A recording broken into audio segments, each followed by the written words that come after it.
India में 75 साल से डेमोक्रेसी है, पर क्या आपको पता है कि पार्लियामेंट में महिलाओं की संख्या पर सिर्फ 15% के आसपास है। तो क्या सच में महिलाओं के रिजर्वेशन की जरूरत है या सिर्फ एक पॉलिटिकल मूव है? नमस्ते दोस्तों, आज हम बात करने वाले हैं महिला आरक्षण बिल के बारे में। एक ऐसा बिल जो 30 साल से डिस्कस हो रहा है और फाइनली 2023 में पास हुआ। इसे कहा गया नारी शक्ति वंदन अधिनियम। पर क्या यह सच में वुमेन इम्प्रूवमेंट है या फिर election strategy? What is women reservation? इस बिल के अकॉर्डिंग लोकसभा और स्टेट असेंबली में 33% सीट वुमेन के लिए रिजर्व होगी। SC/ST कैटेगरी में भी रिजर्वेशन कंटिन्यू रहेगा। SC/ST कैटेगरी में भी रिजर्वेशन कंटिन्यू रहेगा। ये रिजर्वेशन रोटेशन सिस्टम पर चलेगा। हर इलेक्शन में सीट्स चेंज होंगी। सिंपल वर्ड्स में हर 3 में से 1 सीट वुमेन के नाम। हिस्ट्री, ये आइडिया नया नहीं है। 1996 में पहली बार बिल इंट्रोड्यूस हुआ, बार लोकसभा में पास नहीं हो पाया।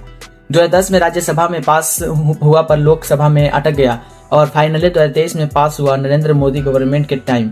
है ट्विस्ट, ये लॉ डायरेक्ट लागू नहीं होगा।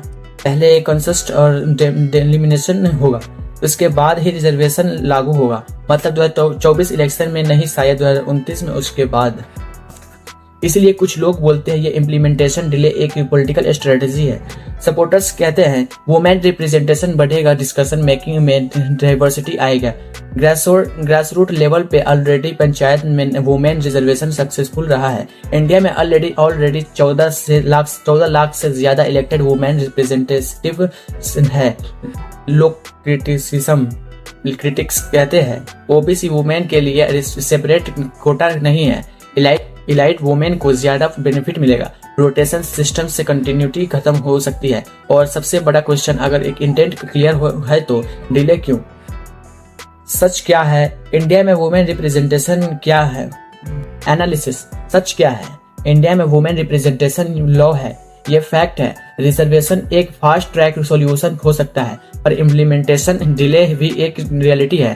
तो ये बिल एक पॉजिटिव स्टेप है। महिला आरक्षण बिल एक हिस्टोरिक डिस्कशन पर इसका इम्पैक्ट तभी दिखेगा जब ये ग्राउंड पर लागू होगा।